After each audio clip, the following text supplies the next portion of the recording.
Hey guys, what's going on? Jackson here from Rune TCG, and today I'm very proud to show you all the Archetype archetype, and this will be for the first set of starter decks, and they are the green starter decks.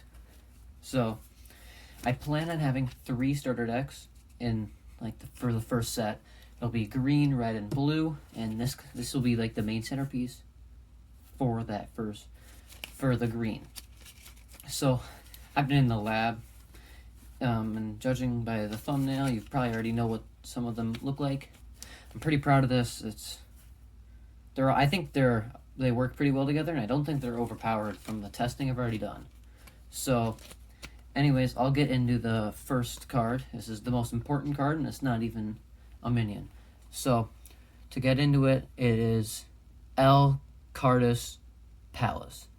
So it's an environment card, and basically its ability says all Archetype minions gain plus 40 HP, and whenever an Archetype minion kills a minion, that minion gains 40 attack. So basically it's not very great on its own, but the entire Archetype archetype revolves around the fact that if this palace is out, all of your minions do way better and have way better effects. And I'll show you that later, because all of them except for one, which I put into the archetype because I think it's still needed in the TCG. But yeah, I'll show you that later. Next is Archetype's Talisman. It's a spell, and it says, when played, search your deck for 2 cards with Archetype in their name. So basically, you get to put 2 Archetypes in your hand, and that could mean you could put the environment in your hand, which is really, really good in my opinion.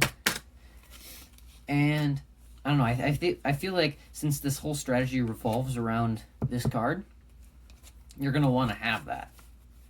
And I feel like there are a lot of I feel like there's only 2 main strategies in the game right now, and I want to add more ways out of that, because right now it's either blue control, where you just play cards that do damage without attacking, and then there's black aggro, which is just you power up one big guy and win off of that guy. So I feel like this is a completely different strategy. It's kind of a mix, you know? So just to show you this, the next card will be the first minion out of 4 minions, Archetype Boomsling. I really like this name. It has 35 HP, 85 attack. It's a spider monkey, and its ability says, once per turn, if Archetype Palace is in play, so if this is in play, do 50 damage to one of your opponent's minions. So this is why I said it's kind of a mix, because it's that's a really good ability to be able to do damage without attacking, and it's such a good ability in this TCG, and it's just really powerful because 50 damage is a lot.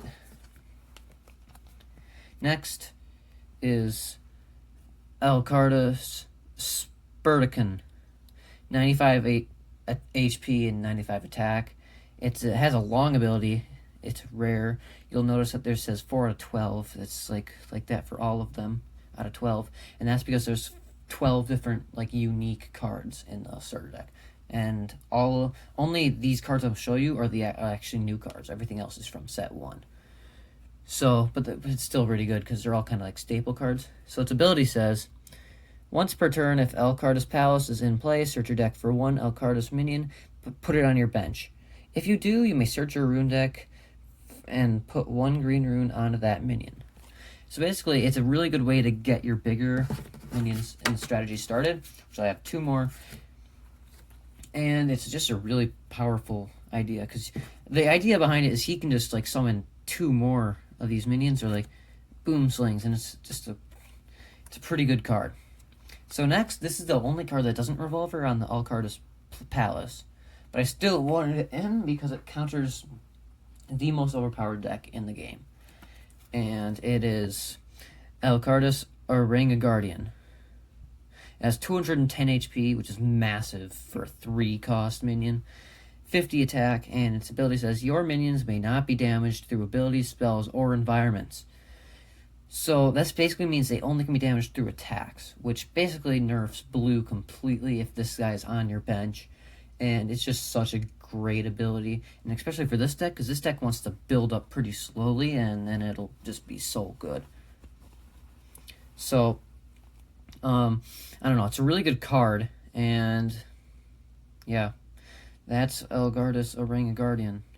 So the final card is the 4-cost minion, the boss minion of this archetype, and it is Elgardas Gorilodon. It has 200 HP, 150 attack, which isn't all that much actually for a 4-cost minion, but its ability says if Elgardas Palace is in play, this minion gains 15 HP and attack for each Elgardas minion in your discard pile.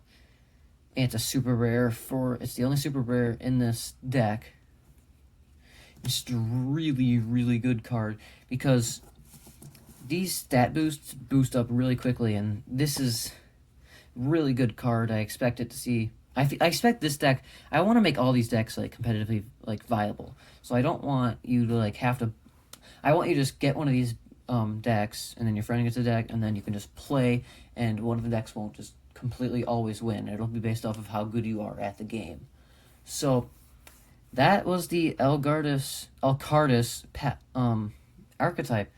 Let me know in the comments how you think, like how if you think this deck is, or these minions and cards are good, and if you think they're a little bit strong or weak. I think they're just right, actually.